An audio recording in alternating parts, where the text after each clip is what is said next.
지난 시간에 이어서 오늘도 용서에 대한 말씀을 여러분들에게 드리겠습니다. 용서라고 하는 것 결코 쉽지 않고 어려운 것이지만 우리가 용서해야 한다라고 하는 말씀을 지난주에 드렸습니다. 여러분이 어렸을 때 읽었던 혹은 들었던 이야기 가운데 빅톨 위고가 쓴 레미제라블이라고 하는 소설을 기억하실 것입니다. 그 소설의 주인공은 장발장이라고 하는 사람입니다. 어린 시절에 불우한 삶을 살아가면서 어느 날 너무 배가 고파서 빵집에 가서 빵 하나를 훔치게 됩니다. 그래서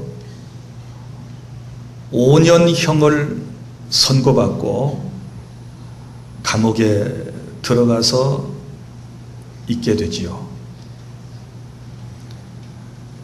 이 장발장은 탈옥을 하게 됩니다. 이번에는 탈옥을 하다 붙잡혀서 무려 19년 동안 수감 생활을 했습니다. 그리고 나와서 그가 간 곳이 성당이었습니다. 성당에 가서 금촛대를 훔쳤습니다. 그런데 또 경찰에게 붙잡혔습니다.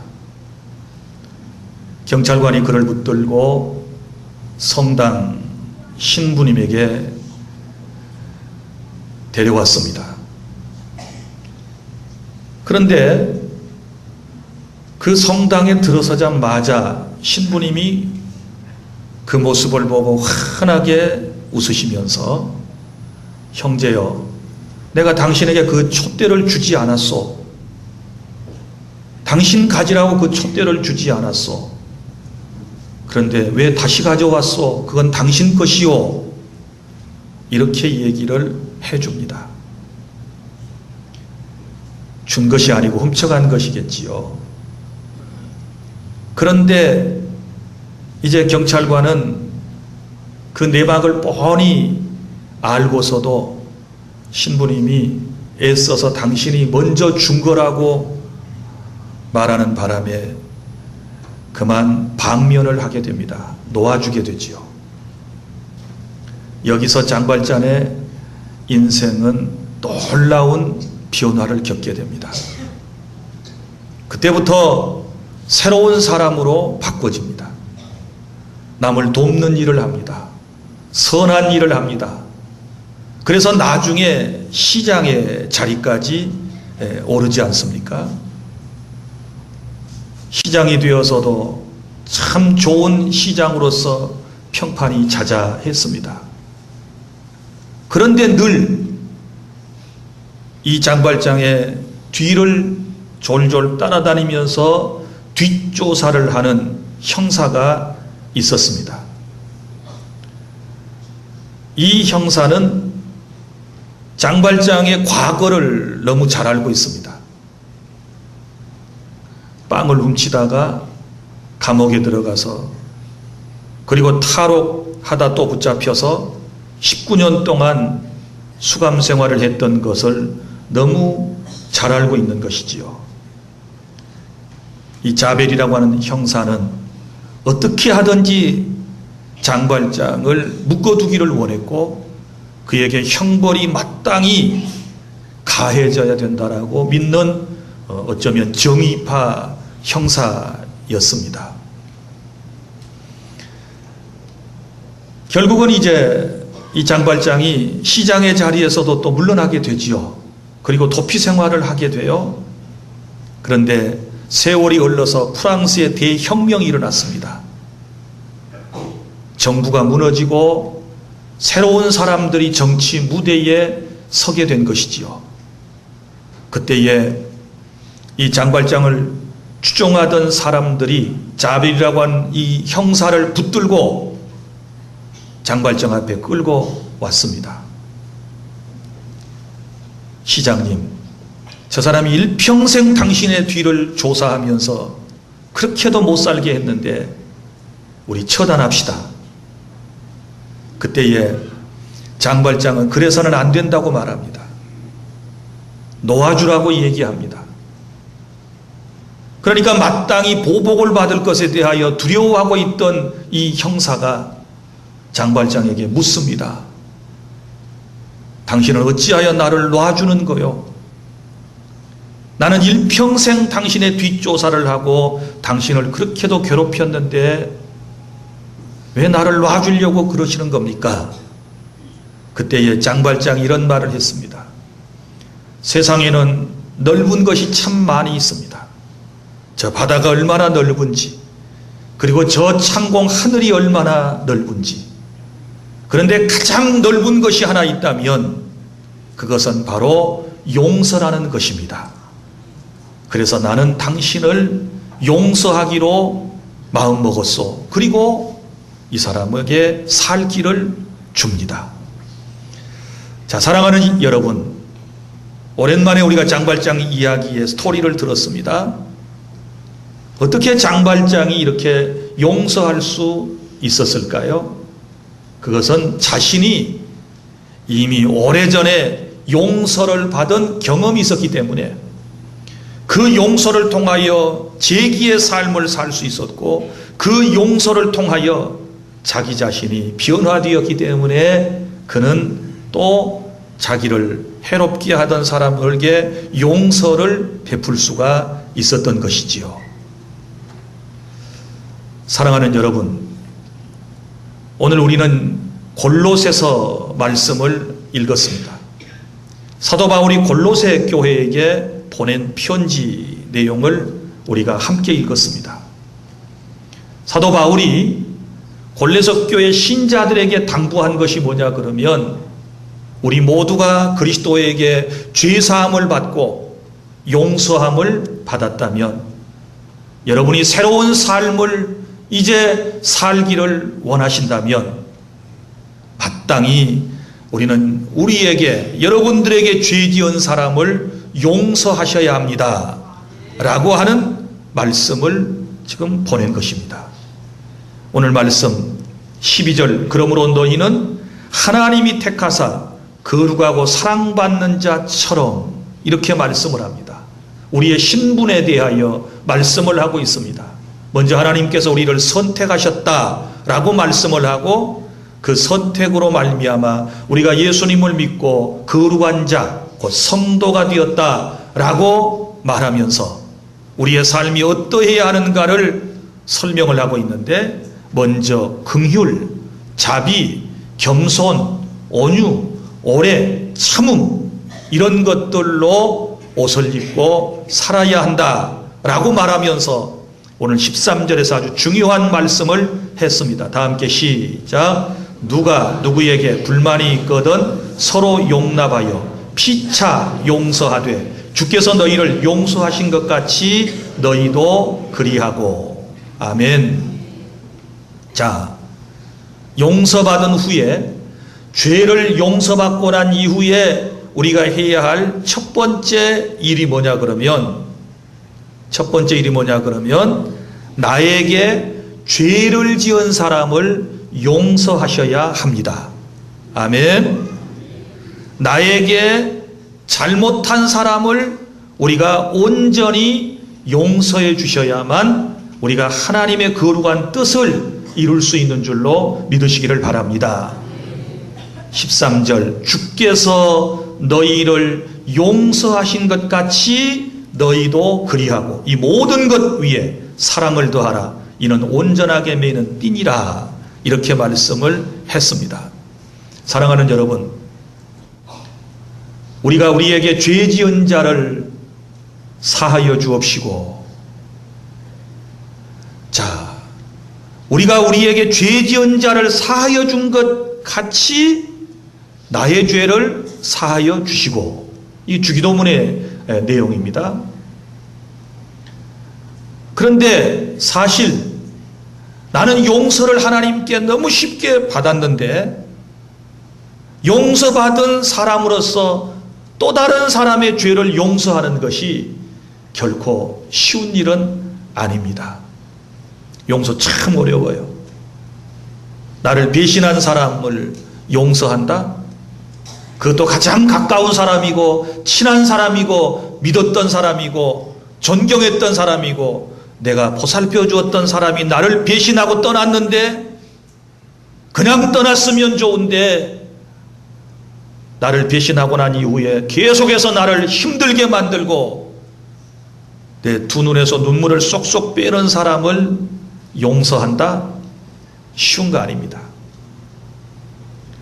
뿐만 아니라 나를 버린 사람을 용서하는 것, 이것 또한 어려운 일입니다. 나를 버린 사람들이 많이 있죠. 남편일 수 있습니다. 아내일 수 있습니다. 자식이 부모님을 버릴 수도 있습니다. 친구가 친구를 버릴 수 있습니다. 형제가 형제를 버릴 수도 있습니다. 그런데 나를 버린 사람을 용서한다? 아무런 이유도 없이 나를 미워하여 나를 버린 사람을 용서한다는 것, 다시 말하지만 결코 쉬운 것 아닙니다. 또 내게 물질적인 피해를 주어서 경제적인 어려움을 겪게 하는 사람을 용서해 주는 것, 이것도 쉬운 것 아닙니다. 보증서 주었더니 나한테 다 떼넘기고 어디론가 도망가서 살아가고 있는 사람들, 내게 물질적 피해를 엄청나게 준 그 사람들을 사랑한다? 생각해 보면 쉬운 거 아닙니다. 또 우리에게 정신적으로 늘 힘들게 하는 사람이 있어요. 까닭없이 나를 미워하고 나를 비난하고 나를 정죄하고 나를 비판하고 내 뒤에서 딴소리하고 나를 힘들게 하는 이런 사람의 죄를 용서하는 거 쉬운 것 아닙니다. 여러분이 지난 한 주간 동안 용서에 대한 설교를 듣고 누군가를 용서해야 되겠다라고 여러분이 생각을 하셨을 거예요. 그리고 용서해 보시려고 많은 노력을 하셨을 거예요. 그래, 잊어버리자. 그래, 하나님의 말씀 따라서 용서하자. 그에게 다시 한 번의 기회를 주기 위해서 하나님이 나의 죄를 용서하신 것처럼 나도 내 형제자매의, 그리고 내게 상처를 준 모든 사람의 잘못을 용서하자. 그렇게 마음을 단단히 먹고서 실행에 옮기려고 하셨지만 쉬운 거 아니지요. 내가 용서해주면 바보 같고, 내가 용서해주면 피해자 같고, 내가 용서해주면 저 상대방이 내가 용서해준 이런 것들을 충분히 깨닫고 개과천선할 수 있을 것이며 이 사랑을 알게 될까? 이런저런 생각들 때문에 용서가 쉽지 않으셨을 거예요. 그러나 그럼에도 불구하고 여전히 용서하셔야 합니다. 왜냐하면 주께서 너희를 용서하신 것 같이 너희도 그리하라. 우리가 주님 앞에 용서받은 죄는 그렇게 쉬운 것이었습니까? 그렇게 간단한 것이었습니까? 아니지 않습니까? 정말 말로 형용하기 힘든 어렵고 추한 죄악 가운데 있을 때에 주님께서 나에 대하여 오래 참으시고 나에 대하여 진노하지 아니하시고 나로 하여금 주님은 사랑과 용서를 베푸셔서 예수 믿을 기회를 주시고 오늘 이 자리에 있도록 해주셨지 않았습니까? 이런 놀라운 사랑과 용서를 받은 우리라는 사실을 저와 여러분은 꼭 기억해야 될 줄로 믿으시기를 바랍니다. 예수님께서 마태복음 18장 21절부터 35절에 용서에 대한 말씀을 해주셨습니다. 베드로가 예수님께 이런 질문을 했습니다. 주여, 형제가 내게 죄를 범하면 몇 번이나 용서해 주어야 하겠습니까? 7번까지 하면 되겠습니까? 이렇게 물었어요. 마태복음 18장 21절 이하의 내용을 보면 이 7번이라고 하는 것은 이스라엘 사람들에게 있어서 완전 숫자입니다. 그러니까 7번 용서하면 되겠습니까? 그때 예수님께서 하시는 말씀이 7번뿐 아니라 7번을 70번까지 할지니라. 주님께서 놀라운 말씀을 주셨어요. 7번뿐 아니라 7번을 70번까지라도 해야 된다. 이렇게 말씀을 하시면서 이런 이야기를 예수님께서 베드로에게, 제자들에게 들려주셨습니다.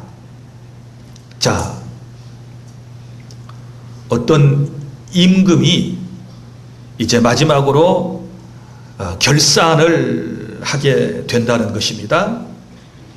그런데 어떤 돈 많은 한 주인에게 빚을 진 사람이 있었어요. 그런데 이 사람은 주인한테 빚을 얼마나 졌느냐? 10,000달란트를 졌습니다. 10,000달란트면 얼마 정도 되느냐? 여러분, 1달란트가 금 34kg을 말해요. 자, 한화로 계산하면 10,000달란트는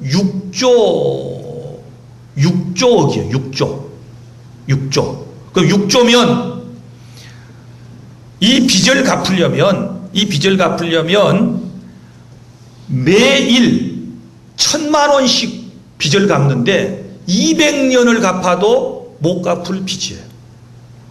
그러니까 갚을 수 있다는 거예요? 갚을 수 없다는 거예요? 갚을 수 없어요. 매일 1,000만 원씩을 200년을 갚아도 못 갚을 빚이 바로 10,000달란트예요. 그래서 주인이 이 사람을 불러놓고 얘기를 했지요.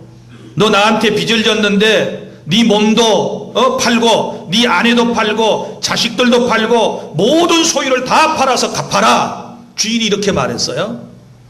그러니까 이 10,000달란트 빚을 진 사람이 뭐라고 하는가 하면 갚을 것이 없어요. 갚을 것이 없습니다. 그러니까 엎드려서 절을 합니다. 그리고는 이렇게 말하지요. 내게 참아주십시오. 다 갚겠습니다. 말이 참 멋져요. 6조를 자기가 다 갚겠대 참아달라고 그래요. 말 같지도 않은 소리. 그런데 주인이 그 모습을 보고 너무너무 짠한 마음을 가진 거예요. 그래서 이 인정 많은 주인이, 이 부자 주인이 뭐라고 얘기했는가 하면 그를 너무 불쌍히 여겨가지고 그를 다 탕감해줘요. 그의 빚을. 일부만 탕감해주는 게 아니라 전부를 다 탕감해줘요. 10,000달란트를 깨끗하게 다 탕감을 해줘요. 이런 주인이 세상에 어디 있습니까? 그래서 이 탕감을 받은 빚쟁이가 너무너무 기쁘니까 자기 집으로 돌아가지 않았겠어요? 죽다가 산 것이지요. 그런데 돌아가자마자 이 사람이 어디로 갔느냐? 또 자기가 누구한텐가 100데나리온의 빚을 주었나 봐요. 그러면 100데나리온은 얼마냐? 한화로 환산을 하면 500만 원에서 1,000만 원이 안 되는 돈이에요. 그래서 이 사람에게 딱 찾아가서 으름장을 놓습니다. 멱살을 탁 잡았다고 성경에 기록되어 있어요. 그리고 너 빚을 갚아라. 빚을 갚으라고 윽박지르기를 시작했어요. 그러니까 이 1,000만 원도 안 되는 빚을 진 사람이 이 사람도 엎드려 가지고 이렇게 말합니다. 나에게 참아 주십시오. 내가 갚겠습니다. 자기가 한 말을 똑같이 하는 거예요. 그런데 허락하지 아니하고 바로 가서 그가 빚을 갚도록 옥에다 가둬버리게 돼요. 이런 사람이 어디 있습니까? 그러니까 이 모습을 동료들과 주변의 사람들이 다 지켜보고 있다가 이 얘기를 이제 10,000달란트를 탕감해 줬던 사람 주인한테 얘기를 하지 않았겠어요? 그 얘기를 들은 주인이 기가 막힌 거예요. 그래서 화가 잔뜩 났습니다. 다시 그를 부르라고 그랬어요. 그리고는 이렇게 말합니다. 악한 종아, 나는 네가 빌기에 네가 내게 진 빚을 전부 10,000달란트나 되는 그 돈을 탕감해 주었거늘 내가 너를 불쌍히 여김과 같이 너도 네 동료를 불쌍히 여김이 마땅하지 아니하냐 책망을 하더니 너는 내 빚을 다 다시 갚아라. 내 빚을 다 갚지 아니하면 너는 감옥에서 나올 수 없을 것이다. 그러면서 감옥에다가 가둬버리라고 그래요. 그리고 주님이 이 얘기를 하시면서 너희가 각각 마음으로부터 형제를 용서하지 아니하면 나의 하늘 아버지께서도 너희에게 이와 같이 하시리라. 아멘. 이 이야기의 뜻을 여러분 이해하셨습니까? 하나님께서는 나에게 엄청난 은혜를 베푸셨어요.